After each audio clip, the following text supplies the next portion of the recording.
রাজনীতি ছেড়ে মিমি চক্রবর্তী এখন আদ্যপান্ত মন দিয়েছেন সিনেমায়। বছর 5 আগে রাজনীতির ময়দানে পা রাখার পর সিনেমার বিষয় নির্বাচনের ক্ষেত্রে অভিনেত্রীকে অনেকটাই সচেতন দেখা গিয়েছিল। মাসালা মুভিতে না দেখতে পেয়ে তার অনুরাগীরাও অনেক সময় হতাশা প্রকাশ করেছিলেন। তবে এবার ব্যাক টু ফর্ম। তুফান ছবিতে বাংলাদেশের শাকিব খানকে সঙ্গী করে উড়াধুরা গানের যে ঝলক দেখালেন, তাতেই দুই বাংলার নেটপাড়া একেবারে কেঁপে গেল। এ তো সবে টিজার, তবে মিমি ভক্তরা বলছেন পিকচার আভি বাকি হ্যায়। তুমি কোন শহরের মাইয়া গো লাগে উড়াধুরা গানেই শাকিবের সঙ্গে ডান্স ফ্লোর কাঁপিয়ে দিলেন টলিউডের এই জনপ্রিয় অভিনেত্রী। আর শাকিব মিমিকে একসঙ্গে দেখে অনুরাগীদের উন্মাদনার পারদ চড়েছে ততোধিক। এর আগে টিজার প্রকাশ্যে আসতেই অনেকে আবার এই ছবিকে সস্তার অ্যানিমেল বলে কটাক্ষ করেছেন। কেউ কেউ আবার তুফানকে তুলনা করেছেন দক্ষিণী ব্লকবাস্টার কেজিএফ এর সঙ্গে। পুরো দেশকে তুফানের হাতে তুলিয়া দেব।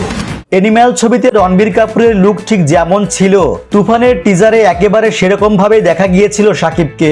কাঁধ পর্যন্ত লম্বা চুল, একই রকম বেশভূষা। শুধু তাই নয়, অ্যাকশন দৃশ্যের যে ঝলক ধরা পড়লো সেগুলোর সঙ্গেও সাদৃশ্য পেয়েছিল দর্শক। তবে মিমি শাকিবের উড়াধুরা গানের ঝলক যেন সেই ক্ষততে প্রলেপ লাগিয়ে দিল। এদিকে লাগে উড়াধুরা গানটির সুর প্রায় সকলেরই চেনা জানা। আসলে এটি বাউল রাজ্জাক দেওয়ানের লেখা সুর করা গান আমার ঘুম ভাঙাইয়া গেল রে মরার কোকিলের আদলে বানানো হয়েছে, যে গানে কণ্ঠ দিয়েছিলেন ফোক সম্রাজ্ঞী মমতাজ। স্বচ্ছতার জন্য গানের ডেসক্রিপশনে ক্রেডিট লাইনে রাজ্জাক দেওয়ানের নাম যুক্ত করা হয়েছে। নতুন আয়োজনের এই গানের কথা লিখেছেন রাসেল মাহমুদ ও শরীফ উদ্দিন, সঙ্গীতায়োজনে প্রীতম, আর তার সঙ্গে গানটি গেয়েছেন অন্তরা রায়। পুরো গানটি শীঘ্রই প্রকাশ হবে বলে জানিয়েছেন সংশ্লিষ্টরা।